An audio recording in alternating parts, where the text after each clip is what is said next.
અમારા વિભાગે, મારો વિભાગ છે, એમણે માહિતી આપી, મેં પણ માની મુખ્યમંત્રીશ્રીના ધ્યાને મૂક્યું. આપણે જાણીએ છીએ કે જે કમોસમી વરસાદ બીજા પખવાડિયા ઓક્ટોબરમાં થયો, 14 નવેમ્બરથી 15 દિવસ માટે પોર્ટલ કાર્યરત રહ્યું છે. છેલ્લા 10 દિવસમાં 21,70,885 અરજીઓ એ અમારા ડિપાર્ટમેન્ટને મળી ચૂકી છે. તબક્કાવાર કાર્યવાહી કરીને જિલ્લા કક્ષાએ 1,31,439 અરજીઓ મંજૂર કરીને ચૂકવણાઓ પણ કરવાનું હાથ પર ધર્યું છે. ખૂબ ટૂંકા ગાળામાં 30,883 લાભાર્થીઓને કુલ 103.10 કરોડ રૂપિયાના ઓનલાઈન બિલો એ તૈયાર કરીને PFMS પોર્ટલ ઉપર અપલોડ કરવાની કામગીરી પણ પૂર્ણ થઈ ગયેલ છે. એટલે ખૂબ ઝડપથી એના ખાતામાં પૈસા પણ મળવાનું શરૂઆત એ કેટલાક જગ્યાએ થઈ ચૂકી છે. આ જ પ્રકારે ઓગસ્ટ સપ્ટેમ્બરમાં જે પંચમહાલ, કચ્છ, પાટણ, વાવ, થરાદમાં પાક નુકસાન થયું હતું એનો ચૂકવણીનો ઠરાવ પણ 9/11ના રોજ થઈ ગયો છે. ઓનલાઈન અરજી મેળવવાનું પણ 11/11થી શરૂ છે 15 દિવસ માટે. એના માટે પણ પોર્ટલ ખુલ્લું છે. 2,02,454 જેટલી અરજીઓ મળી ચૂકી છે. આ જિલ્લાઓમાં પણ 32,723 અરજીઓ એ મંજૂર કરીને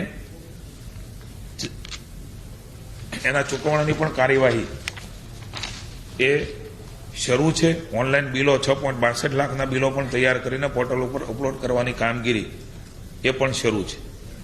આ પ્રકારે ડાંગરની ખરીદી, અલગ અલગ પ્રકારની જે જણસો છે એની પણ ખરીદીની શરૂઆત એ અન્ય નાગરિક પુરવઠા વિભાગ રમણભાઈ સોલંકીના માર્ગદર્શન નીચે થઈ છે. ખૂબ ઝડપથી ખેડૂતને મળે, ખેડૂતની નુકસાનીમાં ઊભા રહી શકીએ આ અભિગમ સાથે રાજ્યની સરકારે પુનઃ એકવાર કહું છે કે ભૂતકાળમાં આટલા ઝડપથી ઠરાવો થવા, GR થવા, એમના ફોર્મ ભરાવા, ફોર્મ ભરાઈને ઓનલાઈન એમના ખાતામાં પૈસા મળવા, આવું કદાચ એ મુખ્યમંત્રી ભૂપેન્દ્રભાઈના માર્ગદર્શન નીચે સૌપ્રથમવાર આટલી ઝડપથી ખેડૂતોને મદદ કરવાના ભાવ સાથે રાજ્યની સરકારે કામગીરી કરી છે. Thank you.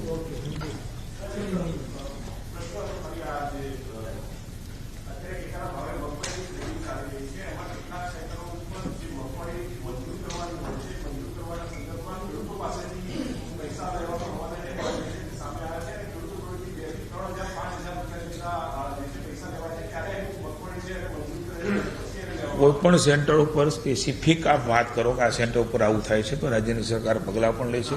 કોને એકવાર કહું છું હું, કોઈએ પણ કોઈને રૂપિયા આપવાના નથી. એક પણ રૂપિયા કોઈ લેતા હોય તો રાજ્યની સરકારના ધ્યાનમાં આપે મૂક્યું છે. એની તપાસ પણ અમે કરીને કોઈએ કોઈને રૂપિયો આપવાનો નથી. અને જે મગફળી જે ધારાધોરણના નિયમ પ્રમાણે છે એ પ્રમાણે એ ખરીદી મેં કહ્યું એમ 294 જેટલા સેન્ટરો ઉપર ખેડૂતોના સહકારથી અને આપ સૌના પણ સહકારથી આટલું મોટું કામ 15,000 કરોડ રૂપિયાની ખરીદી, એમાં પણ મગફળી સૌથી વધારે છે. આટલું માસનું કામ ખૂબ સરળતાથી વહીવટીતંત્રે ગોઠવું છે. આપનો પણ સહકાર છે. સરળતાથી બધું કામ થાય એના માટે અમે પણ મોનિટરિંગ કરી રહ્યા છીએ ને જ્યાં પણ જે જરૂર જણાય ત્યાં અમારો વિભાગ ચોક્કસ પગલાં લેશે. Thank you.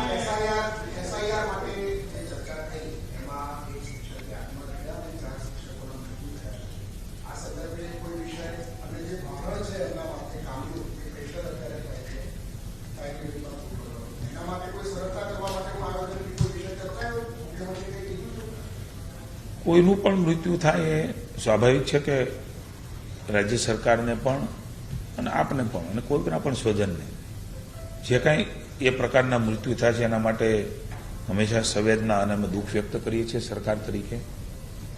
કોઈએ પણ પ્રેશરમાં કામ ખૂબ સરળતાથી કલેક્ટરોને પણ સૂચનાઓ આપી છે. કામ આપણું થાય, સરળતાથી થાય, કોઈ પ્રેશર ન થાય અને સહજતાથી આ રાષ્ટ્રનું એક એવડું મોટું કામ એ સદભાગ્ય મળ્યું છે. હવે ક્યારે ફરી વખત થશે એ ખબર નથી. કોઈ અન્ય પ્રકારના લોકો જેને હક નથી પ્રતિનિધિ ચૂંટવાનો, રાજ્ય કે કેન્દ્રની વ્યવસ્થામાં એનો મતાધિકાર આપવાનો, એવા કોઈ બોગસ લોકો, એવા કોઈ લોકો એનું વેરિફિકેશનનું કામ એ અતિ મહત્વનું છે. હું એકવાર કહું છું કે કોઈ પણ ઘટના માટે રાજ્યની સરકાર એ દુઃખ વ્યક્ત કરે છે અને ખૂબ સરળતાથી કામ થાય એના માટે ચૂંટણી પંચને પણ જ્યારે જ્યાં જરૂર પડાય ત્યાં માનનીય મુખ્યમંત્રીએ પણ સીએસને કહ્યું છે ખૂબ સરળતાથી આ કામ થાય એ અપેક્ષિત છે અને એ પ્રમાણેની વાત પણ માનનીય મુખ્યમંત્રીશ્રીએ એ ચીફ સેક્રેટરીને કરી છે. Thank you. Thank you.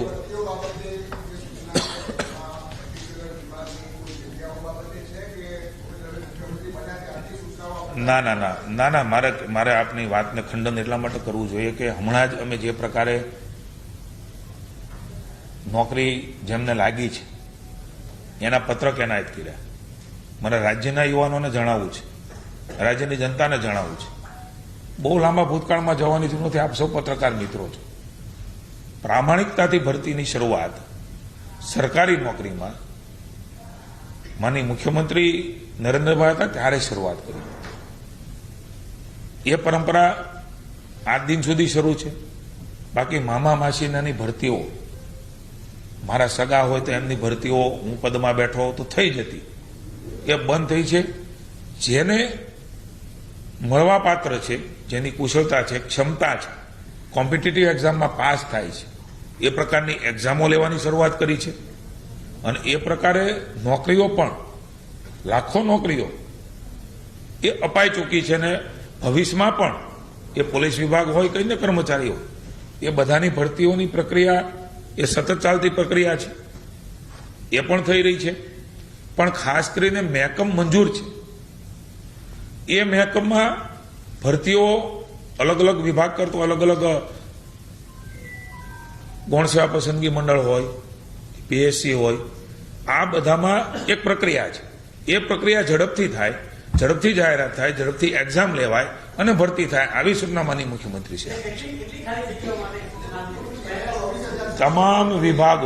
તમામ વિભાગોમાં મંજૂર થયેલા મહેકમ પ્રમાણેની ભરતીની સ્પષ્ટ સૂચના ચીફ સેક્રેટરીને માનનીય મુખ્યમંત્રીશ્રીએ આપી છે અને એ પ્રકારના તમામ વિભાગો આગામી દિવસોમાં કાર્યવાહી કરશે, આવું ચીફ સેક્રેટરીએ જણાવ્યું છે.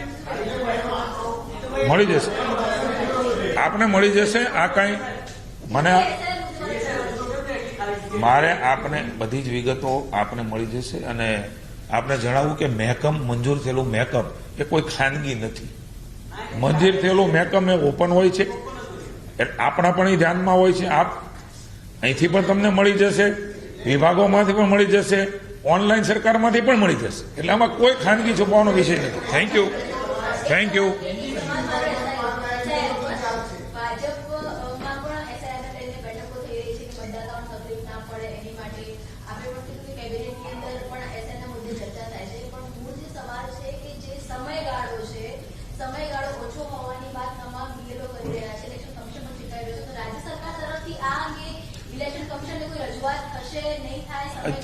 અત્યારે તો સમય મર્યાદા છે, હજી તો ચાલી રહ્યું છે અને ચાલી રહ્યું છે. ત્યારે ચૂંટણી પંચ એ આપ સૌ પણ જાણો છો કે અલગ રીતે કામગીરી કરે છે.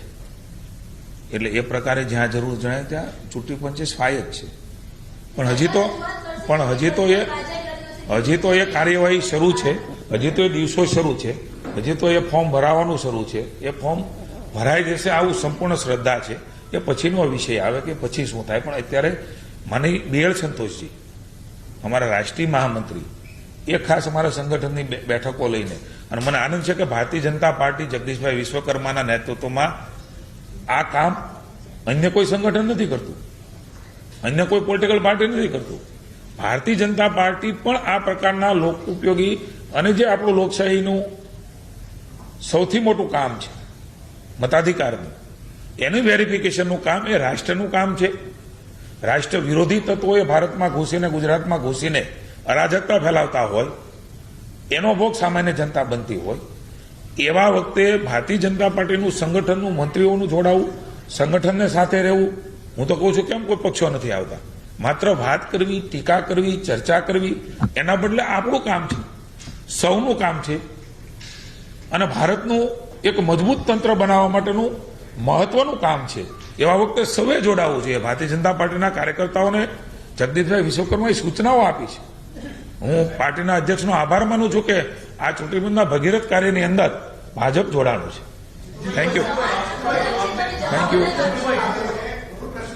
ના, હું જવાબ અલગ નથી આપતો. આપણે વાત કરીએ પણ હજી તો દિવસો શરૂ છે ત્યાં આપણે અત્યારથી એઝમ્પશન ન કરી શકીએ કે કામ પૂરું નહીં થાય.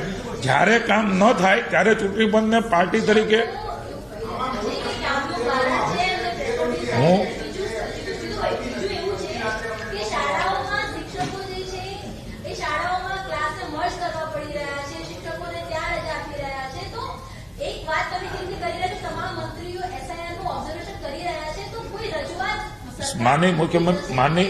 માનનીય મુખ્યમંત્રીશ્રીએ આજે સીએસને સૂચના આપી છે કે જ્યાં એવું લાગતું હોય શિક્ષણને અસર થાય છે તો અન્ય જગ્યાએથી BLO માટે અન્ય કર્મચારી અન્ય શિક્ષકને લેવા, વિદ્યાર્થીઓના ભણતરને નુકસાન ન થાય એ પ્રકારે આ ચૂંટણી પંચનો વિષય છે. છતાં પણ મુખ્યમંત્રીશ્રીએ સીએસને સૂચના આપીને જરૂર જણાય તો ચૂંટણી પંચ સાથે ચર્ચા કરીને આ પ્રકારની વ્યવસ્થા થાય, શાંતિથી કામ થાય. આપણો જવાબ જ હું આપી રહ્યો છું કે હજી કામગીરી શરૂ છે, ત્યાં અંત નથી થવાનો આવું માનીને આપણે ન ચાલી શકીએ. હજી દિવસો છે. ઘણા જગ્યાએ 55% 60% થયું છે અને મારી જે ટકે મારી વિધાનસભા છે તો કલેક્ટરશ્રી મને કહ્યું છે કે શરૂઆતમાં એ લોકો કોઈ ફ્લોટિંગ મતદારો હોય છે એની રાહ જોતા હોય છે, એનો સંપર્ક કરતા હોય છે, એને ક્યાં નામ રાખવું છે. આ સમય પણ વહીવટી તંત્ર આપતો હોય છે. એટલે જે માહિતીને અમારી પાસે છે એ પ્રમાણે લગભગ સમય મર્યાદામાં પૂરું થશે, પણ હજી સમય મર્યાદા શરૂ છે ત્યાં આપણે નથી થવાનું આવું માનીને એઝમ્પશનથી ન ચાલી શકીએ. Thank you. Thank you.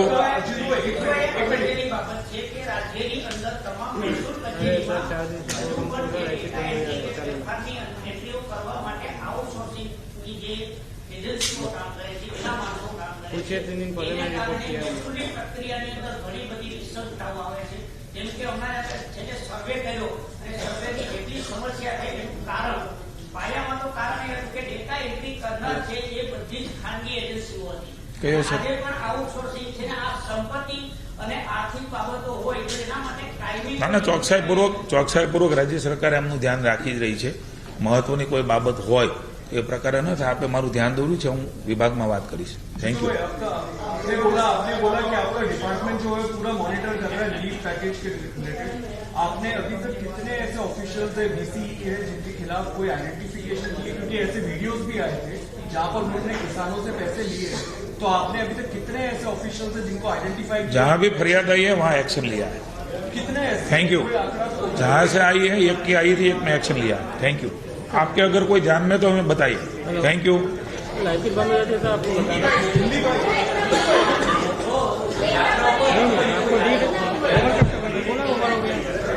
और बताइए उनको लाइटों में प्रॉब्लम है, 4 दिन से लाइटों में बंद हो जाता है. मैं थोड़ी लाइटों में नजर रखा हूँ चालू है. बताइए उनको कल्पेश भाई को.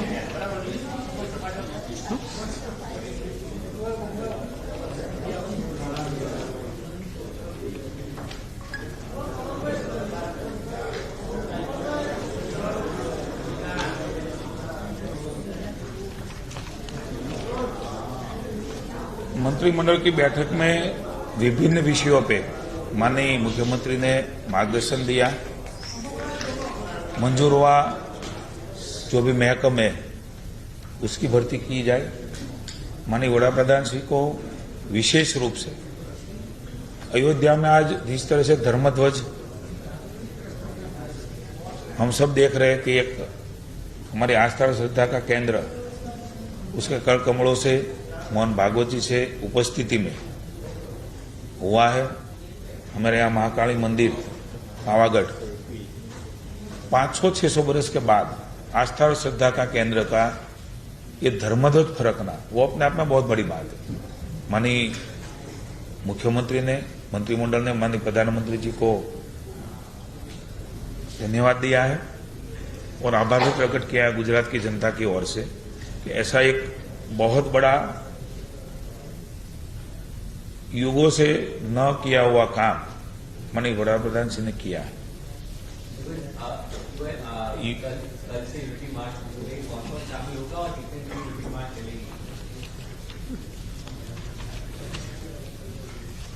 चिंतन शिविर की भी शुरुआत 27, 28, 19 नरेंद्र भाई ने शुरुआत की थी. मुख्यमंत्री के नेतृत्व में वो भी हो रही है, इसकी भी चर्चा हुई। यूनिटी मार्च की आप बात कर रहे हैं, देश का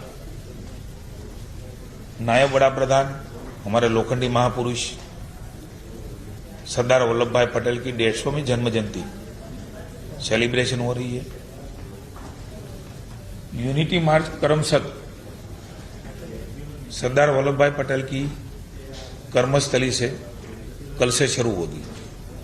माननीय मुख्यमंत्री भूपेंद्र भाई पटेल, प्रदेश के अध्यक्ष जगदीश भाई विश्वकर्मा, त्रिपुरा के मुख्यमंत्री माणिक साहा, केंद्र के मंत्री, राज्य के मंत्री, वो उपस्थित रहेंगे। सरदार वल्लभ भाई पटेल का जो घर था वहां श्रद्धांजलि अर्पित करने के बाद ये पूरा समारोह होगा। माननीय वड़ा प्रधान जी 11:30 बजे वर्चुअली लाइव होने वाले हैं और वहीं से पदयात्रा शुरू होगी। पूरे देश में से केंद्रीय मंत्री, राज्य के 2-2 मंत्री वो भी साथ में जुड़ेंगे, राज्यपाल श्री, अलग अलग राज्य के मुख्यमंत्री, वो सब भी एक दिन आएंगे। 26 से 6 दिसंबर तक ये पूरी यात्रा चलेगी और Kevadia colony statue of unity वहां खत्म होगी। उपराष्ट्रपति वहां समापन समारोह में आएंगे। महामहिम राज्यपाल आचार्य देवव्रत भी रहेंगे। हमने माननीय अमित भाई, केंद्र ने भी और राज्य सरकार ने भी, माननीय रक्षा मंत्री, माननीय नड्डा जी, सभी आगेवानों को निमंत्रण दिया है। अपने अपने टाइम पे वो भी पदयात्रा में जुटेंगे। पूरे देश से युवा अलग अलग हर रोज इस यात्रा में चलने के लिए, सच्ची श्रद्धांजलि देने के लिए, सरदार साहब ने जो किया है उसके प्रति सद्भावना व्यक्त करने के लिए पूरे देश से युवा आएंगे। पूरे राज्य में भारतीय जनता पार्टी के कार्यकर्ता आएंगे, अलग अलग चुने हुए प्रतिनिधि, एमपीज, एमएलए, स्थानिक स्वराज्य के प्रतिनिधि, उसको भी हमने बोला है। सब सच्ची श्रद्धांजलि देने के लिए इस यात्रा में, यूनिटी मार्च में, जो पूरे राष्ट्र की यूनिटी मार्च है वो गुजरात में होने जा रही है। तब माननीय वड़ा प्रधान के मार्गदर्शन में और हमारे मनसुख भाई मांडविया, खेल और स्वरोजगार मंत्री, पूरा ये कार्यक्रम कर रहे, वो भी परसों से जुड़ेंगे। पूरा कार्यक्रम वो बन चुका है और पूरे राज्य को मैं गुजरात सरकार की ओर से सभी को, आपको भी, जो संस्थाएं काम कर रही है वल्लभ भाई पटेल और गांधी जी की विचारसरणी से काम करने वाले सभी संस्था, उसको निमंत्रित करता हूं। ये अपना कार्यक्रम में सरदार वल्लभ भाई के प्रति कृतज्ञता व्यक्त करने का कार्यक्रम है। आइए उसमें हम साथ जुटे। Thank you.